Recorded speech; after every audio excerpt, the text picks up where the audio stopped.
after a good walk around the lake. I've pitched in here and yeah, looks good. I've seen a few fish with their back stuck out of the water.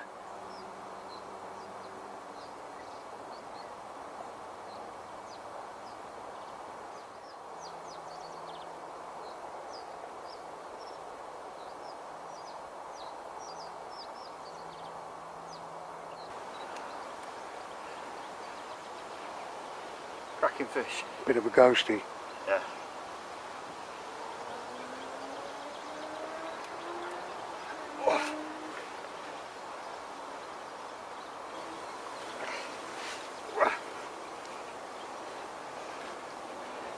Lovely clean fish, isn't it?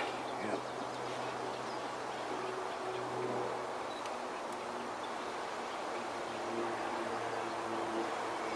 Beautiful.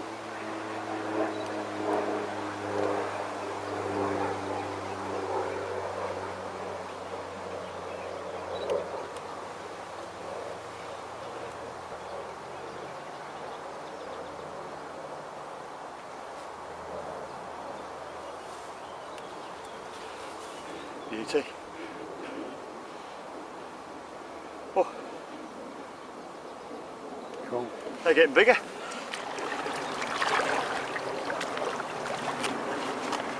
Salty, man.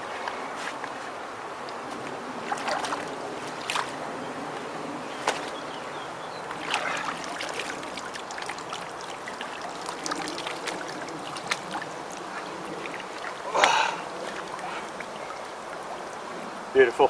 Great.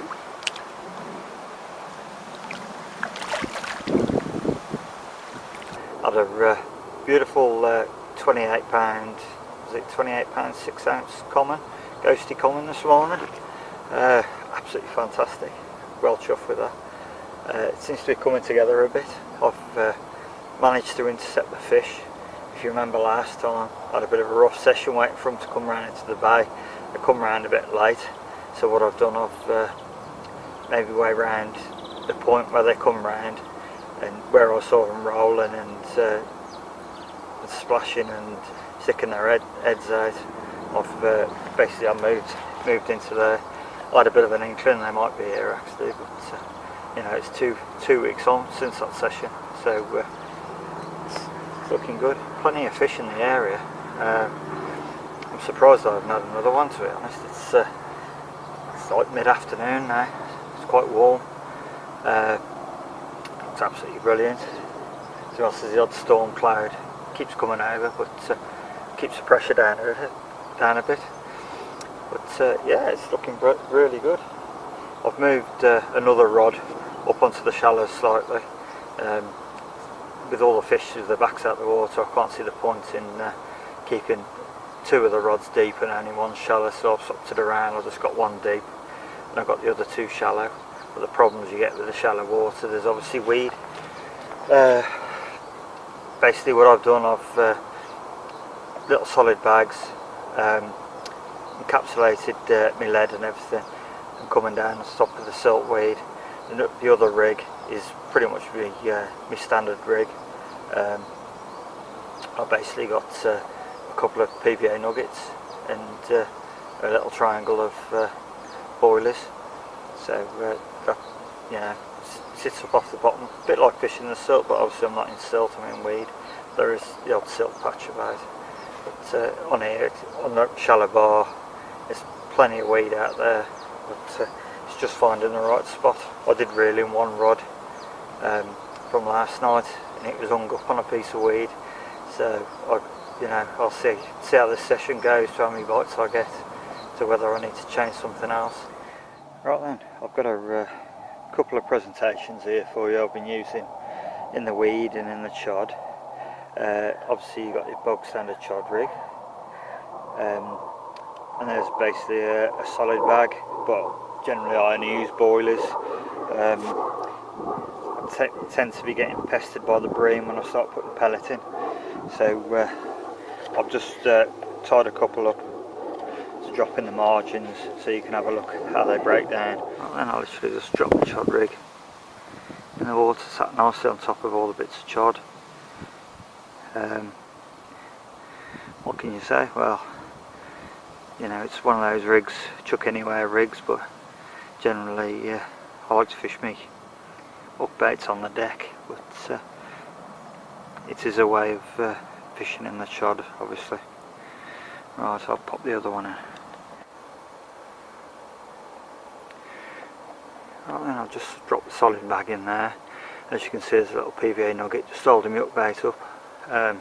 Considering how much is in the bag, it's a cracking way to create a tiny little trap. It's surprising how little it looks, actually, considering the amount that you put in the bag, generally, because it's all sat on top of each other. But that's the good thing about it. It actually, the weight of it, it'll just squash you a little flat spot on the top of the weed and bits and pieces, and it's going to guarantee it's going to go through the weed. The hook's not going to hang up on anything. And as you can see, I've got my little snowman with a little white pop up on the top, and underneath that there's a little foam nugget. So yeah, when that foam nugget comes off, that's going to sit back down nicely on the top of the free offerings. Right, I've got 3 15mm baits in a stocking tied as a triangle, and basically what I'll do, I'll just give them a squeeze and pop them into half baits. Okay, give them a wriggle, but try and keep the same triangular shape. So now they're pretty much 5 or 6 split baits, and I pop my needle through the middle and thread it down onto my hook length. So, needle down, and between 2 of the baits, the natural gap in the baits, that's where I'm going to pull the hook. Basically that stops your hair tangling, and what that does, that gives that, when you're casting, that gives that wind resistance. So as it flies through the air, it keeps it away from your main line, and it's creating weight but not giving it too much weight, if you like. It's acting as wind resistance, and then when you, like all these presentations, drop them down on a tight line, and with this one you get water resistance, same sort of way as you get wind resistance. Keeps it away, and you'll be surprised how that flies, to be honest. And then basically what I'll do, I'll just lick this.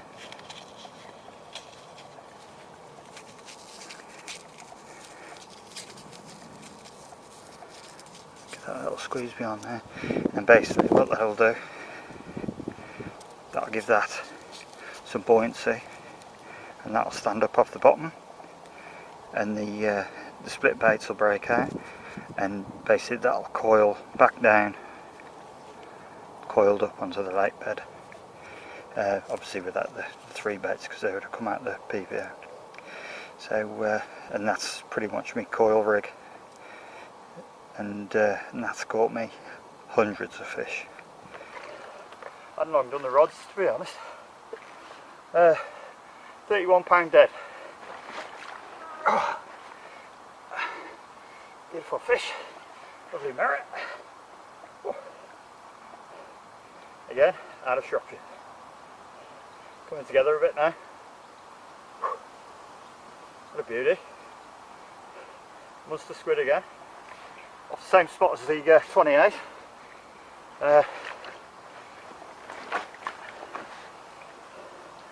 About 4 foot of water on the side of the channel.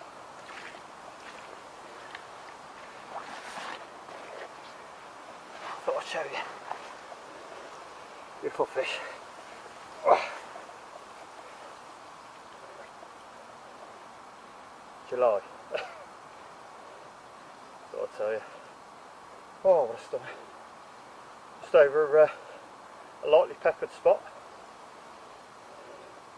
Beautiful. I'm messing around with a new rig, but I'm sure you'll see that in another video a bit further down the line.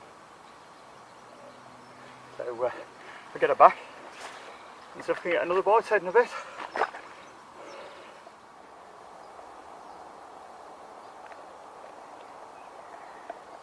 Absolutely fantastic. Just had a 31 mirror, but that fish, he took me, basically hooked him just on the end of the shadows there, really, just off the side of the channel, and he's gone back through a load of weed on there and then kited left and gone basically straight down to the channel. He got me stuck, but after a bit of patient pulling and waiting a little and a bit more pulling, he's started to move, and once he's moving, he's basically freed himself out of the weed, and I managed to get him in. But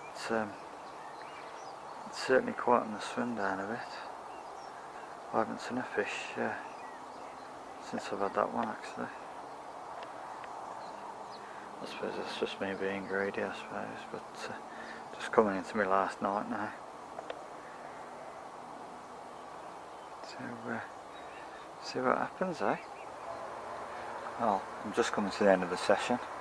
Last night I had a 19 common. Not long after, I think that was the straw that broke the horse's back, so to speak. It pretty much drove the rest of the carp out of the area. Literally, I could hear them basically rolling, and then they'd be rolling a bit further down the lake. This morning I've stuck my head in the peg right next door, and I can see them rolling right down the lake. To be honest, as the session's gone, I've had a Boston session. I've had 3 fish out. It's been an absolute brilliant session. But to be honest, if it does pay you to be a bit mobile, I think. By the looks of it, if I was doing a longer session, I'd literally have to be moving now. But I'm just packing up this morning. But it shows you, a couple of 3 fish out of an area, they won't take much more pressure than that. But yeah, had a great session, really enjoyed it. So I'll see you back on here in a couple of weeks. Next week I've got a bit of a guest session on somebody's pool, so I'll see how I go on there. But looks good. I think these fish need to start packing a bit of weight on there. A lot of them are still spawned well out, so I think they could do with getting some decent grub in their bellies. So I'll pop the rest of my bait in as I'm going, and hopefully it'll do them some good.